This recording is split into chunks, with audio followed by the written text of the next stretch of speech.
Hey guys! ఇప్పుడు మనము sweet chutney recipe అనేది చూసేద్దామనమాట.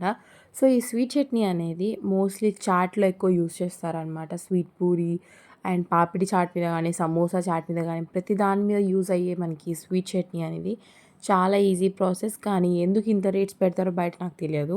కానీ ఐటెమ్స్ కొంచెం కాస్ట్‌లీ అనమాట. Whatever it may be. కానీ ఇంట్లో ఎలా చేసుకోవాలో ఈజీగా నేనైతే రెసిపీ చెప్పేస్తాను గాయ్స్. స్వీట్ చట్నీ ఏ ఐటెమ్ మీద ఏస్తే ఆ ఐటెమ్ టేస్ట్ అనేది ఎంత బాగా ఎన్హాన్స్ అవుతుందో గాయ్స్, చాలా యమ్మీ ఉంటుంది. ఇప్పుడు నేనైతే ఈ రెసిపీ ఎలా చేయాలో మీకు చెప్పేస్తాను. డెఫినెట్లీ మీరు కూడా ట్రై చేయండి. ఫస్ట్ అయితే ఏమంటారు, ఇమ్లీ ఇన్ ద సెన్స్ ఏమంటారు, చింతపండుని కొంచెం వాటర్లో పెట్టి నానపెట్టాలన్నమాట. కొద్దిసేపు ఒక 5 మినిట్స్ అలా నానపెట్టాక ఆ తర్వాత మంచిగా దాన్ని ప్రెస్ చేసుకుంటూ దాంట్లో ఉన్న గుజ్జుని మొత్తాన్ని తీసేయాలి ప్యూరేలాగా. మనకి ఆ ప్యూరీ అనేది కొంచెం థిక్నెస్‌గా ఉండాలి. మొత్తం ప్యూరీ తీసుకున్న తర్వాత ప్యాన్‌లో ఆయిల్‌ని యాడ్ చేసేసి మొత్తం మనం ఏదైతే చింతపండు తీసుకున్నామో ఆ గ్రేవీ మొత్తాన్ని దాంట్లో యాడ్ చేసేసి అందులోనే బెల్లం అనేది యాడ్ చేసుకోవాలి.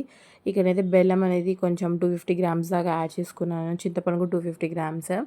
సో, ఇప్పుడు దాంట్లో కొంచెం ఉప్పు, కారం అండ్ కొంచెం ధనియా పౌడర్ అండ్ చాట్ మసాలా, కొంచెం అది బాయిల్ అయ్యే టైంలో అన్ని మసాలాస్ అనేవి యాడ్ చేసుకొని మిక్స్ చేసుకోవాలి.